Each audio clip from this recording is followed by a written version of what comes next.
Uma boa noite para todos vocês. Vamos dar início ao nosso estudo da noite, do nosso EJA. Estamos aí no programa complementar e está sendo desenvolvido o trabalho no módulo 9, que trata sobre o movimento espírita e unificação. A semana passada nós tivemos aí o nosso companheiro Francisco, conduzindo o estudo anterior. E hoje nós vamos estar no roteiro 2, que vai fazer a abordagem sobre o centro espírita, os seus conceitos, os seus objetivos e as suas atividades básicas. Nós temos, dentro dos objetivos específicos desse roteiro, 3 deles. Um que é conceituar o centro espírita, o segundo que é refletir sobre os seus objetivos e o terceiro que é enumerar as atividades básicas do centro espírita. A gente espera que ao final a gente possa ter conseguido conduzir vocês ao alcance desses objetivos. Para desenvolver esse trabalho dessa noite, nós buscamos 2 vídeos, um do Divaldo Franco e o outro do Geraldo Campetti, em momentos diferentes, que eles falaram para públicos diferentes. Então nós fizemos aí alguma edição, porque eles eram bem longos, e procuramos pegar aquelas partes em que eles trazem realmente as informações que estão diretamente linkadas com o nosso objetivo. Então vamos ao vídeo, vamos começar com o Divaldo e na sequência com o Geraldo Campetti.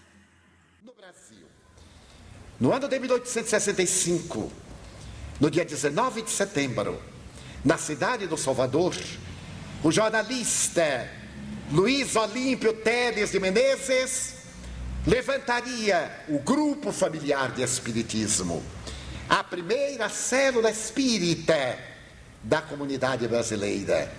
A partir desse momento, o centro espírita torna-se não a catedral da fé, mas o santuário da transformação moral do indivíduo. A escola na qual vamos aprender a doutrina espírita. A escola que não apenas nos informa, que nos dá instruções. A escola que essencialmente nos educa, que nos corrige os hábitos doentios, os atavismos perversos e perturbadores, que nos ajuda na disciplina do relacionamento. O centro espírita tem todo um elenco de atividades. Não é a casa construída de pedra e de cal, de cimento, ferro e concreto, que preocupa a tantos indivíduos. É o que dentro dela nós construímos. A humanidade sempre erigiu templos suntuosos. Se nós recordarmos a história, as célebres 7 maravilhas do mundo antigo foram destruídas pelo tempo. Mas a lembrança da manjedoura, o tempo não apagou. E ainda permanece como um foco de luz inapagável. O centro espírita, portanto, somos nós. Porque a casa pode ser mudada a qualquer momento, pode ser destruída e vai, na sucessão dos tempos e dos erros.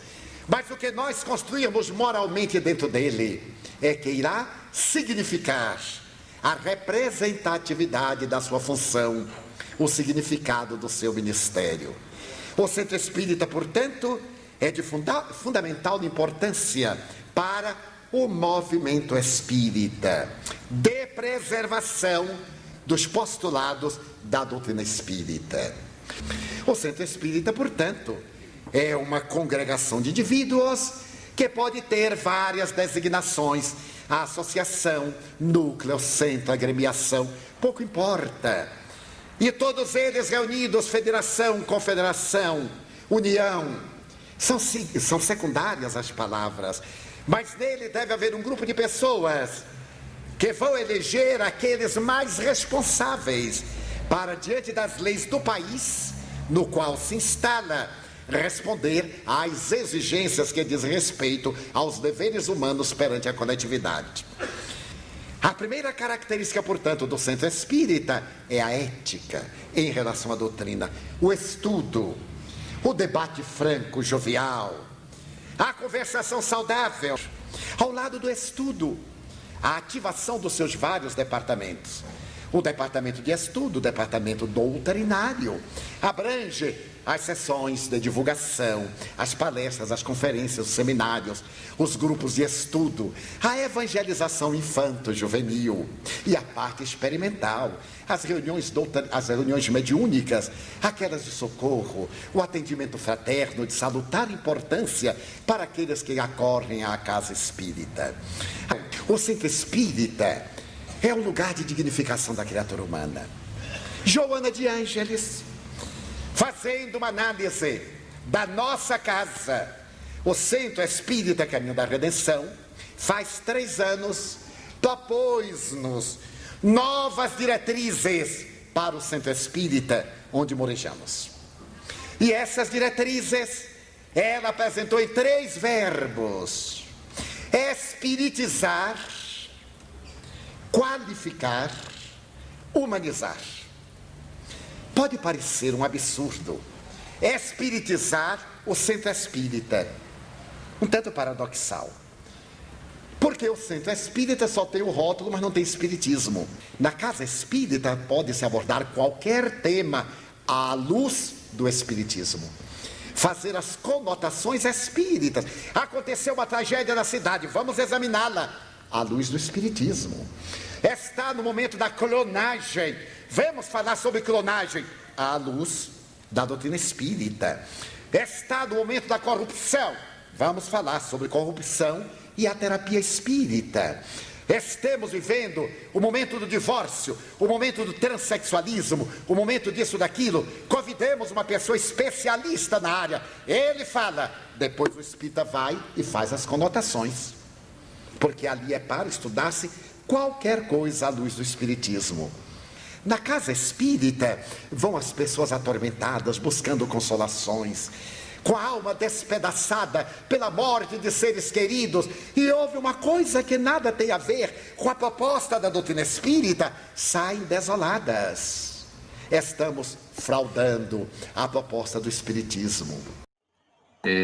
O Centro Espírita, ele é a unidade fundamental do movimento espírita.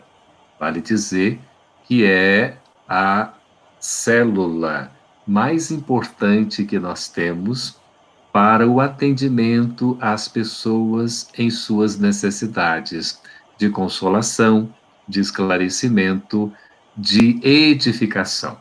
Então, é muito importante a gente considerar o papel, a função da casa espírita junto à comunidade, a comunidade na qual o Centro Espírita, está inserido, porque o Centro Espírita se torna um ponto de luz para irradiar exatamente a paz, para irradiar o bem a todos aqueles que o procuram e que estão, de certa forma, envolvidos na sua ambiência, seja pelas proximidades físicas, seja pela sintonia, pela afinidade e pelo trabalho espiritual que é realizado. Muito boa tarde, Cecília. Então, nós temos o Centro Espírita vinculado, naturalmente, a uma organização para que o trabalho funcione, não é? No Espiritismo, nós não temos hierarquia, nós temos as estruturas organizativas para que haja o devido funcionamento.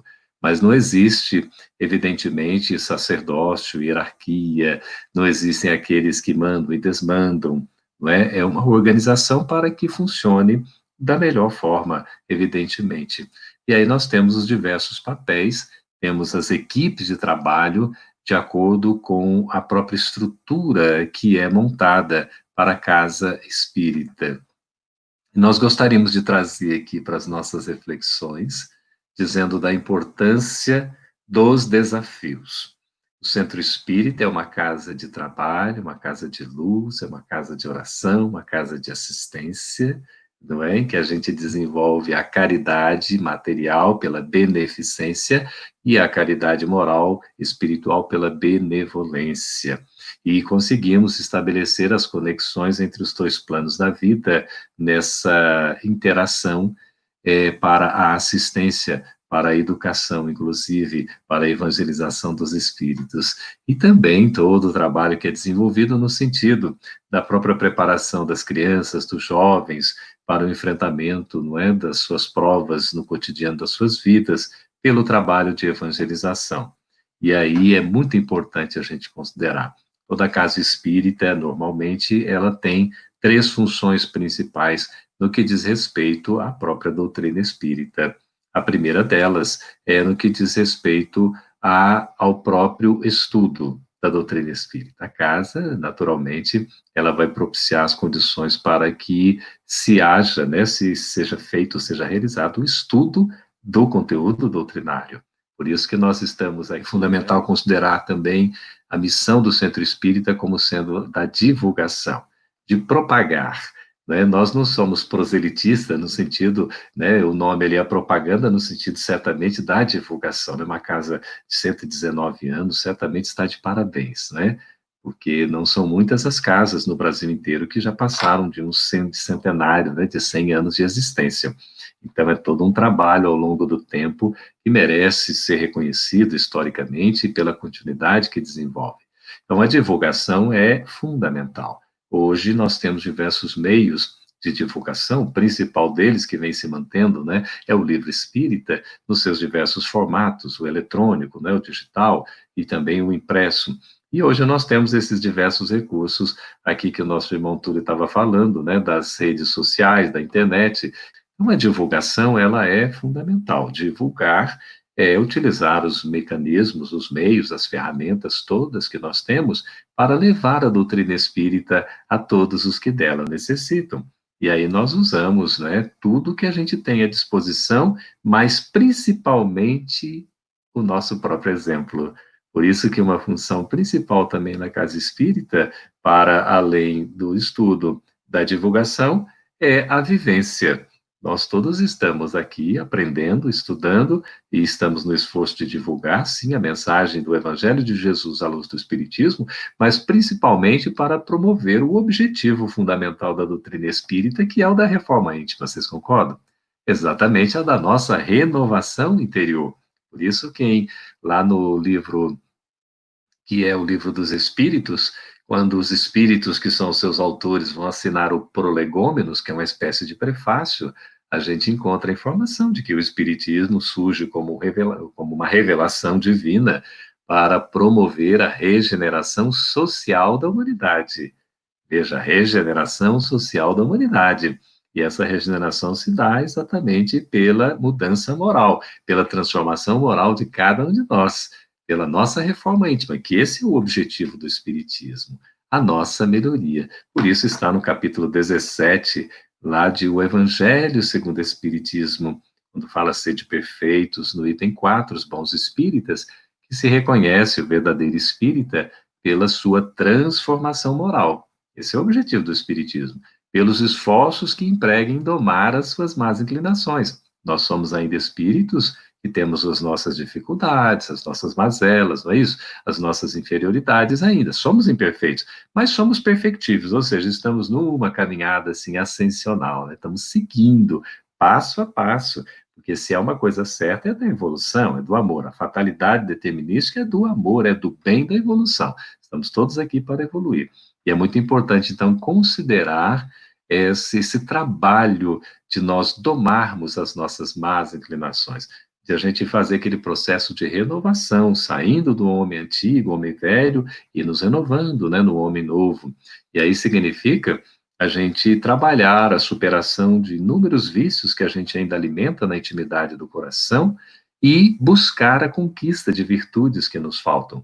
A virtude está latente lá na nossa intimidade, não é? Porque nós somos filhos de Deus, nós somos criaturas divinas. A virtude já está latente e precisa ser desenvolvida exatamente com o impulso da vontade, com a nossa disposição, com o nosso interesse. Por isso, a vivência, ela é indispensável.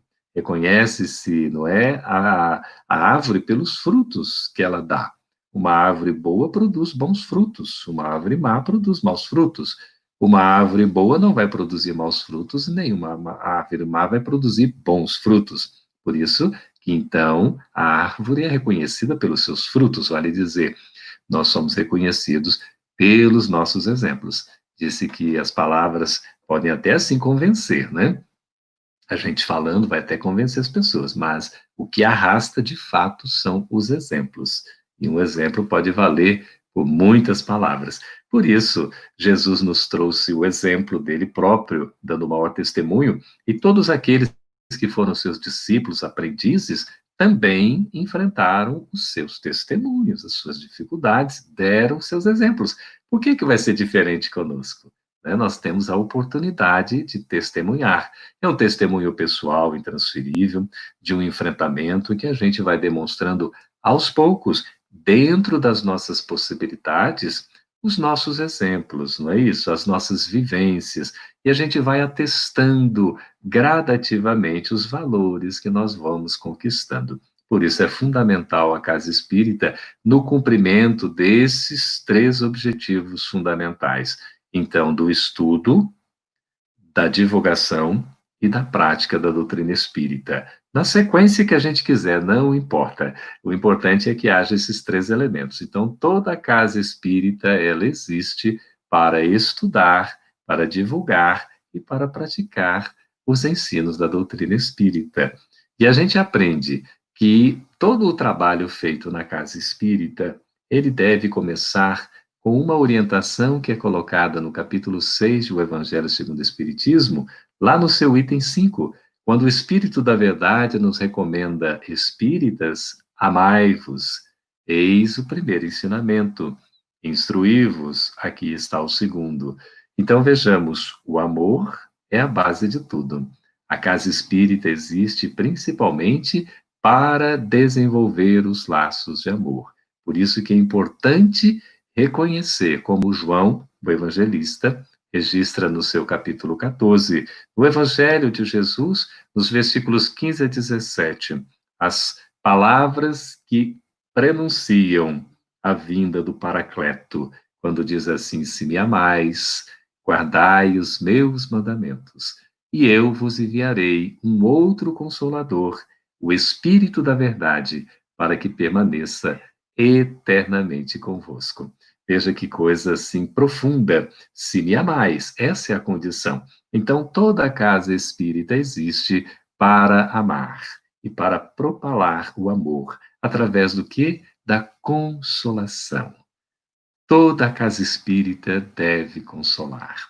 Toda a palestra espírita, né, que é o cartão de visita, são as palestras espíritas na casa pública, né, na casa espírita, porque são públicas, qualquer pessoa pode adentrar um ambiente e assistir uma palestra, deve consolar em primeiro lugar. Vale dizer, tocar o coração. O coração que nos dá fortaleza, nos dá coragem, nos dá ânimo, porque vem de dentro de nós. Então, a consolação é fundamental. Existe a casa espírita para consolar. Uma outra finalidade da casa espírita é essa instrução, esta educação, este esclarecimento. Então, toda casa espírita, além de consolar pelos trabalhos que desenvolve, ela também tem essa função de esclarecer, de levar pelo estudo, pela informação, pela base segura doutrinária das obras de Allan Kardec, a informação que deve ser analisada para se gerar na sua interpretação, seu significado ou conhecimento, que vai propiciar pela inteligência a transformação de cada um de nós. Por isso é fundamental essa instrução, que não é meramente informativa. Ela tem um cunho transformador moral, porque os seus ensinos tocam profundamente as necessidades que nós temos de reforma, de renovação, de melhoria. Está aí o objetivo do Espiritismo. Então, não é uma informação simplesmente para ser, digamos, para o nosso deleite, para a nossa curiosidade, mas é uma informação que deve ser lida, meditada, sentida, para poder ser, então, vivenciada. E aí entra o terceiro ponto, para além da consolação e do esclarecimento, que toda casa espírita existe para promover a nossa edificação. Então, todos estamos aqui para sermos edificados, que é todo um processo de construção. Nós estamos, ao longo do tempo, nos preparando, nos forjando, nos construindo com os valores da Boa Nova, que é o Evangelho de Jesus. O Espiritismo, meus amigos, irmãos queridos do coração, não traz nenhuma novidade no sentido de uma moral nova. A moral do Espiritismo é a moral do Cristo. Por isso, o Espiritismo é uma doutrina cristã, toda fundamentada no Evangelho de Jesus. Haja vista o Evangelho segundo o Espiritismo, não é assim?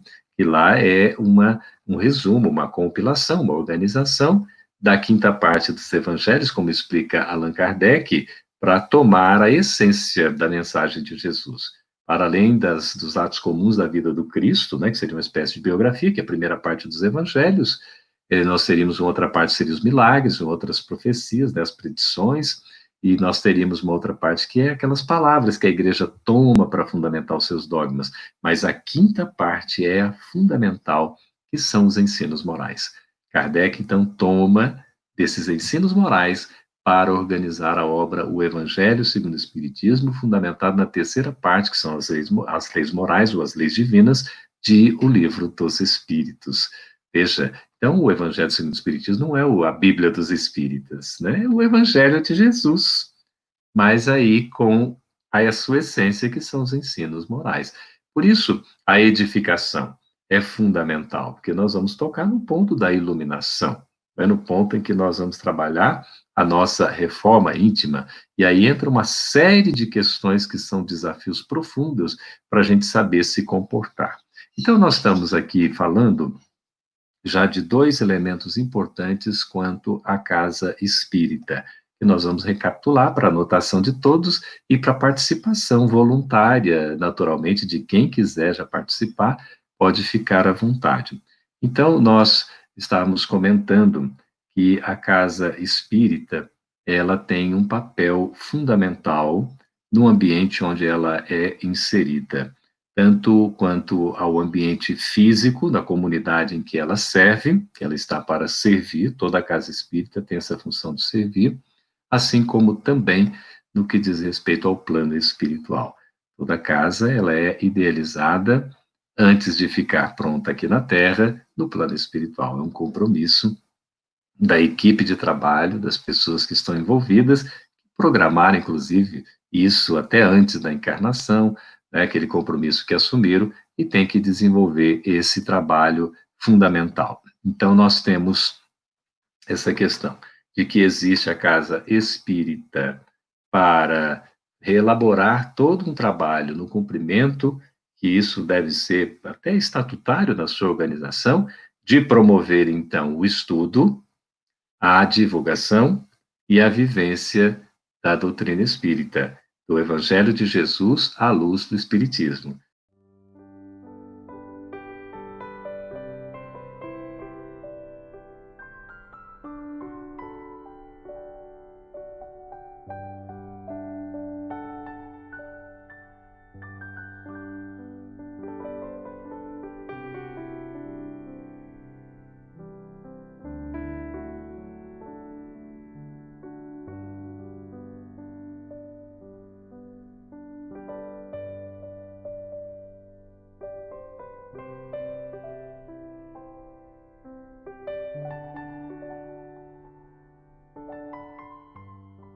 Esse é um ponto fundamental que toda casa espírita precisa cumprir. E aí nós temos os diversos mecanismos para que isso possa se dar, para que isso possa acontecer. Eu queria trazer agora a conquista de virtudes, porque é pelo trabalho que também a gente aprende. Por isso, na casa espírita, nós temos um trabalho maravilhoso, não é isso? É o trabalho da nossa própria auto-evangelização, é o trabalho para o auxílio da evangelização do outro, né, da criança, do jovem, do adulto, enfim, pelo estudo, pelo aprendizado, pela convivência. É esse trabalho que a gente faz de assistência, né, assistência material pelas campanhas, assistência moral pelos atendimentos, né, o trabalho de esclarecimento pelas palestras, pelos estudos, enfim, né, com a comunhão com o plano espiritual pelas reuniões, pelo contato, né, com os nossos irmãos que vêm trazer os seus testemunhos que nos ensinam e aqueles que nos orientam com as suas mensagens. É uma maravilha. Então, sempre a gente tem a oportunidade de trabalhar para desenvolver. O trabalho é a base do progresso, e, sobretudo, do progresso moral, porque traz também o desenvolvimento científico, tecnológico, altamente importante, material, não é? Das riquezas, tudo para impulsionar o social, para que as pessoas também sejam beneficiadas e tenham condições de trabalhar a sua própria conquista, Por isso, o que vai ser reconhecido como uma sociedade verdadeiramente civilizada é aquela que tem o seu desenvolvimento moral. Moral, nós estamos falando no sentido do bem. Então, todos nós trabalhamos para o bem, para nos aproximar de Deus, para termos melhores condições de vida, para a gente se sentir num bem-estar, para a gente se sentir realmente integrados numa família, como um lar, como uma escola e como uma oficina de trabalho, que é o Centro Espírita. O Centro Espírita, além de ser um lar, além de ser uma escola, além de ser uma oficina de trabalho, é também o quê? O que a gente poderia entender? Para o atendimento às nossas necessidades espirituais, às nossas enfermidades morais, às nossas mazelas ainda dos vícios, como são o orgulho, o egoísmo, a vaidade, não é? O narcisismo, a intemperança, a ira, a cólera, tantas coisas, né? Que a gente ainda tem que trabalhar. O que é o Centro Espírita? Se nós somos aqueles, eu estava conversando uma vez, vocês vão encontrar a palavra e vão dizer, porque eu não vou falar, não. Estava falando com uma querida amiga, irmã do coração, e ela dizia assim, Geraldo, na vida, aqui na Terra, nós todos somos doentes da alma. E mais cedo ou mais tarde, essas doenças da nossa alma vão se mostrar nos nossos corpos, quando a gente tiver preparação para isso. E ela estava falando, era uma jovem, ainda muito jovem, mas já vinha com uma experiência de dor, de sofrimento, de enfermidades pungentes, árduas mesmo, sabe, meus irmãos? Muito difícil a caminhada, mas ela li exemplar. Uma coisa impressionante. Só por ter esse raciocínio lúcido, que naquela época ela já estava me ensinando essa grande lição, e de fato, porque eu falo, nossa, graças a Deus, assim, enfermidades até hoje foram pouquíssimas e tal, praticamente inexistentes, né? Porque às vezes sou um espírito tão inferior que ainda não me preparei para receber essas enfermidades, porque aqueles que recebem é porque já tem condições de vencer, todos nós. Quando vem uma prova, é porque a gente já dá conta de superar. Então, o Centro Espírita, porque nós somos todos doentes, enfermos da alma, o Centro Espírita para nós é um grande... Começa com H, escrevam aí porque eu não vou dizer, por favor. Muito obrigado, Anderson. É um grande hospital. Exatamente. Hospital, o Willy está dizendo, um hospital, a Lucy também, hospital de almas. Aqui, hospital de almas para a nossa corrigenda, para a nossa melhoria, né, Débora? Isso mesmo, Silvana, para a gente se melhorar, para a gente se curar. E veja, nessa faceta, nessa dimensão, é importante reconhecer que a Casa Espírita não vai concorrer jamais com a medicina da Terra, com os hospitais aqui materiais, né, com os medicamentos aqui da Terra, com os profissionais que estão desenvolvendo seus trabalhos na área de saúde. Nós temos que saber separar uma coisa da outra. Por isso, o cuidado para não trazer para dentro da casa espírita, importar para a casa espírita algumas práticas, notadamente aquelas clínicas.